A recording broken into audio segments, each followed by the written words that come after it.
ఈరోజు వీడియోలో మనం స్నేహితులకు సంబంధించి కేవైసీ గురించి మాట్లాడబోతున్నాం. కేవైసీ అంటే ఏమిటి? ఈ కేవైసీ అంటే ఏమిటి? కాబట్టి ముందుగా మనం కేవైసీ అంటే ఏమిటి? కేవైసీ అంటే స్నేహితుడు మీ కస్టమర్ను తెలుసుకోండి అంటే. మీ కస్టమర్ను తెలుసుకోండి. మనం ఏదైనా కంపెనీకి, ఏదైనా సంస్థకు వెళ్ళినప్పుడు మనం నిజమైన వ్యక్తినా కాదా అని అక్కడ ధృవీకరించబడతాము. కాబట్టి ఇది ఇడ్ ప్రూఫ్. ధృవీకరణ మా పత్రం ద్వారా జరుగుతుంది. ధృవీకరించబడుతుంది. మనం నిజమైన వ్యక్తినా కాదా అని. ఏదైనా సంస్థలో మీరు మీ భౌతిక పత్రం ద్వారా ధృవీకరించబడినప్పుడు దానిని కేవైసీ అని పిలుస్తాము. ఇప్పుడు మనం ఈ కేవైసీ అంటే ఏమిటో మాట్లాడుతాము. ఈ కేవైసీ అంటే ఎలక్ట్రానిక్ కేవైసీ మరియు నేను మీకు చెప్పాలనుకుంటున్నాను. మీకు తెలుసని నేను ఆశిస్తున్నాను. ఇప్పుడు ఎక్కువగా నా ఉద్దేశ్యం ప్రతిచోట నేను మాట్లాడగలను. ఈ కేవైసీ ప్రతిచోట జరుగుతుంది. ఇది ఎలక్ట్రానిక్ కేవైసీ ఎందుకంటే ఇది చాలా సులభం. మీ కేవైసీ ప్రక్రియ కొన్ని నిమిషాల్లో పూర్తవుతుంది. పెద్దగా సమస్య లేదు మిత్రమా. మీరు బ్యాంకుకు లేదా ఏదైనా కంపెనీకి ఖాతా తెరవడానికి వెళ్ళి ఉంటే అక్కడ మీరు బయోమెట్రిక్ పరికరాన్ని చూసి ఉంటారు. కాబట్టి బయోమెట్రిక్ పరికరం ద్వారా మీ ఇడ్, మీ చిరునామా రుజువు, మీ ఇడ్ రుజువు, మీరు ధృవీకరించబడతారు. నిజమో కాదో? కేవైసీ చాలా సులభం మరియు ఇది చాలా సమయం ఉపయోగించబడుతుంది మిత్రమా. మరియు అవసరమైనప్పుడు కేవైసీ ఎందుకు అవసరమో కూడా మాకు అర్థమైంది. మిత్రులారా, మనందరికీ తెలిసినట్లుగా ఏదైనా వ్యాపారానికి సంబంధించి ఏదైనా లావాదేవీలు చేసినప్పుడు, మనం డబ్బు లావాదేవీలు చేసినప్పుడు ఏదైనా వ్యాపారానికి సంబంధించి కేవైసీ అవసరం. ఎందుకంటే అక్కడ మీరు ఉపసంహరించుకుంటారు, కొనాలి, అమ్మాలి, ఈ ప్రక్రియ అంతా జరగాలి, లావాదేవీలు జరగాలి. అప్పుడు మీకు కేవైసీ అవసరం మిత్రమా. మరియు ఇక్కడ ఒక విషయాన్ని గుర్తుంచుకోండి. మీ డాక్యుమెంట్ యొక్క ప్రొఫైల్ పేరు, ప్రొఫైల్ వివరాలు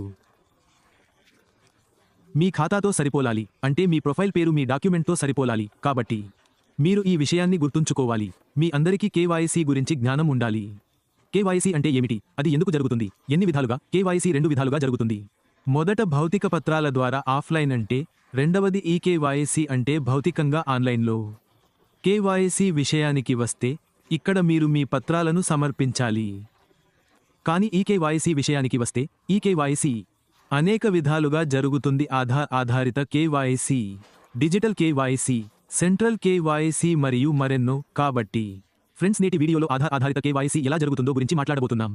అంటే మనం ఏదైనా సంస్థతో కేవైసీ చేయాల్సి వస్తే వివరాలను పంచుకోండి. అది ఆధార్ ద్వారా చేయాల్సి వస్తే ఆధార్ ఆధారిత కేవైసీ ఎంపిక అక్కడ అందుబాటులో ఉంటే మనం దానిని ఎలా చేయాలి? నేను ఈ ఆప్షన్ను ఆచరణాత్మకంగా నేనే ఉపయోగించాను. నేను చాలా చోట్ల ఆధార్ ఆధారిత కేవైసీ చేశాను, కాబట్టి నాకు దాని గురించి మంచి జ్ఞానం ఉంది. నాకు దాని గురించి ఆచరణాత్మక అనుభవం ఉంది మరియు మీలో చాలామంది కూడా ఆధార్ ఆధారిత కేవైసీ చేసి ఉండాలి. కాబట్టి అర్థం చేసుకోవడం చాలా సులభం అవుతుంది మిత్రమా. ఆధార్ ఆధారిత కేవైసీ చేయడానికి మీరు కేవైసీ చేయబోయే సంస్థ యొక్క వెబ్సైట్కి వెళ్ళండి. అంటే దాని అప్లికేషన్కి వెళ్ళండి. అక్కడ మీరు కేవైసీ ప్రక్రియ కోసం ఎంపికను ఎంచుకుంటారు. అక్కడ మీరు మీ ఆధార్ నంబర్ను పూరించాలి. మీరు ఆధార్ నంబర్ను సమర్పించిన వెంటనే దానికోసం ఒక అభ్యర్థన భారత ప్రభుత్వ సంస్థకు వెళుతుంది. దీని పేరు UIDAI అంటే భారత ప్రత్యేక గుర్తింపు ప్రాధికార సంస్థ. ఇది భారత ప్రభుత్వానికి చెందిన ఒక సంస్థ.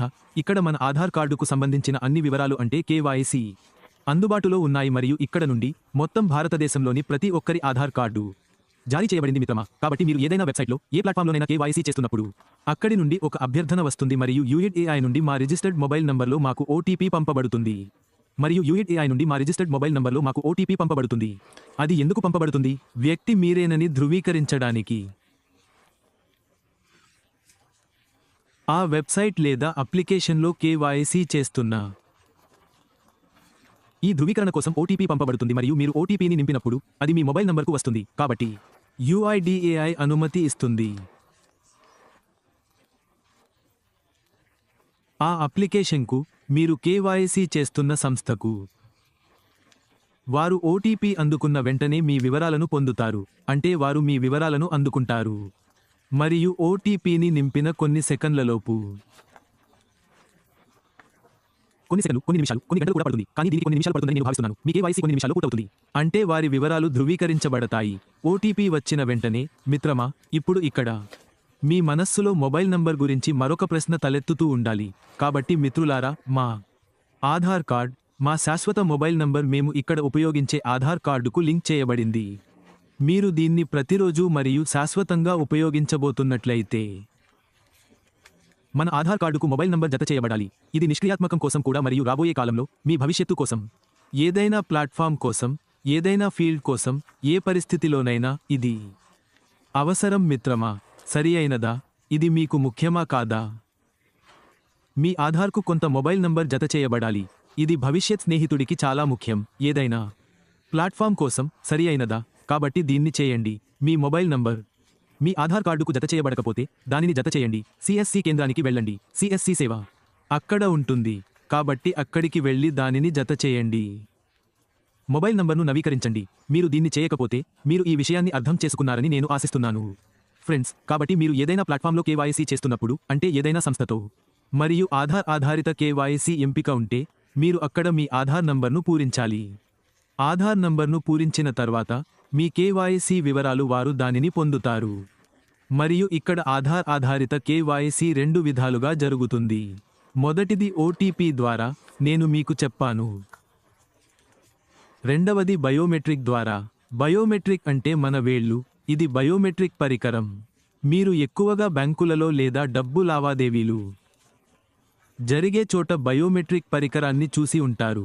అక్కడ మీ బయోమెట్రిక్ అంటే మీ వేలు స్కాన్ చేయడం ద్వారా మీ కేవైసీ జరుగుతుంది. మిగిలిన ప్రక్రియ అంతా ఒకటే, ఆ విషయాలన్నీ ఒకటే. మిత్రమా, సరేనా? కాబట్టి ఈ 2 విధాలుగా, అంటే ఆధార్ ఆధారిత కక్లో మీ కేవైసీ 2 విధాలుగా జరుగుతుంది. కొన్ని నిమిషాల్లో లేదా కొన్ని ప్రదేశాలలో కొన్ని గంటలు పడుతుంది. అప్పుడు మీరు ఎవరితో కేవైసీ చేయబోతున్నారో వారికి మీ వివరాలు అందుతాయి. మనం అర్థం చేసుకోబోతున్నాము డిజిటల్ కేవైసీ అంటే ఏమిటి మరియు డిజిటల్ కేవైసీ ఎలా జరుగుతుందో. డిజిటల్ కేవైసీ అంటే మనం ఏదైనా సంస్థతో కేవైసీ చేస్తున్నప్పుడు ఆ సమయంలో మన పత్రాలను ఆన్లైన్లో సమర్పించాలి. మరియు మనం ఇలా చేసినప్పుడు, మన పత్రాలను డిజిటల్గా సమర్పించినప్పుడు దానిని డిజిటల్ కేవైసీ అని పిలుస్తాము. మరియు డిజిటల్ కేవైసీ అత్యంత సురక్షితమైనదిగా పరిగణించబడుతుంది, ఎందుకంటే వినియోగదారుడు తన అన్ని పత్రాలను ఆన్లైన్లో రియల్ టైంలో సమర్పిస్తారు. కాబట్టి ఇది చాలా సురక్షితమైనదిగా పరిగణించబడుతుంది. మరియు కేవైసీ విషయంలో చూసినట్లయితే ఫ్రెండ్స్, డిజిటల్ కేవైసీ ఈ సమయంలో ఎక్కువగా ఉపయోగించబడుతుంది, ఎందుకంటే ఇక్కడ సంస్థ డిజిటల్ కక్ పూర్తి చేయడం చాలా సులభం. డిజిటల్ కేవైసీ ఎంపికను ఉపయోగిస్తాయి. వినియోగదారుల వివరాలను పొందడానికి డిజిటల్ కక్లో ఫ్రెండ్స్, మేము మా పత్రాలను ఆన్లైన్లో సమర్పించాలి. మీ నిజమైన ఛాయాచిత్రం నిజ సమయంలో, అంటే మీ నిజమైన ఛాయాచిత్రం. కాబట్టి ఛాయాచిత్రాన్ని నిజ సమయంలో ప్రత్యక్షంగా సమర్పించాలి. మీ పత్రాలు, ఉదాహరణకు అది మీ Aadhaar card, PAN card, voter ID, driving licence, passport మొదలైనవి కావచ్చు. కాబట్టి మీరు కేవైసీ చేస్తున్న సంస్థకు ఏవైనా పత్రాలు అవసరమైతే మీరు వాటిని డిజిటల్గా రియల్ టైంలో సమర్పించాలి. సమర్పించిన తర్వాత వారు మీ పత్రాలను స్వీకరిస్తారు మరియు వాటిని స్వీకరించిన తర్వాత వారు వాటిని ధృవీకరిస్తారు. వెరిఫికేషన్ తర్వాత మీ కేవైసీ కొన్ని నిమిషాలు లేదా కొన్ని గంటల్లో ఆమోదించబడుతుంది. మీరు కేవైసీ చేసిన ప్రయోజనం కోసం ఆ వెబ్సైట్లో, ఆ పోర్టల్లో, ఆ సంస్థతో ఖచ్చితంగా దాన్ని ఉపయోగించవచ్చు. ఇది చాలా సులభం మరియు చాలా సురక్షితమైనది. ఇది చాలా సురక్షితమైనదిగా పరిగణించబడుతుంది, అందుకే చాలా కేవైసీ డిజిటల్గా జరుగుతుంది. మీరు డిజిటల్ కక్ అర్థం చేసుకున్నారని నేను ఆశిస్తున్నాను. అది ఎలా జరుగుతుంది మరియు ఏ పత్రాలు అవసరం కావచ్చు. ఫ్రెండ్స్, మరియు మీ మనస్సులో ఏవైనా ప్రశ్నలు ఉంటే, దీన్ని ఎలా చేయాలో అనే ప్రశ్న ఉంది. దీనికోసం మనమందరం వేచి ఉండాలి. కేవైసీ ప్రక్రియ ప్రారంభమైనప్పుడల్లా ఆ సమయంలో మీరు కేవైసీ ఎలా చేయాలో కంపెనీ పూర్తి సమాచారాన్ని ఇస్తుంది. కాబట్టి ఆ సమయంలో మనం కేవైసీ ఎలా చేయాలో గురించి మాట్లాడుతాము. ప్రస్తుతానికి ఇది కక్కి సంబంధించిన కొన్ని ప్రాథమిక సమాచారం. దాని గురించి మీ అందరికీ చెప్పాలని నేను భావించాను. ఈ వీడియో మీ అందరికీ చాలా సమాచారంగా ఉండేదని నేను ఆశిస్తున్నాను. వీడియో బాగుంటే దయచేసి లైక్ చేయండి, షేర్ చేయండి మరియు ఛానల్కు సబ్స్క్రైబ్ చేయండి. కామా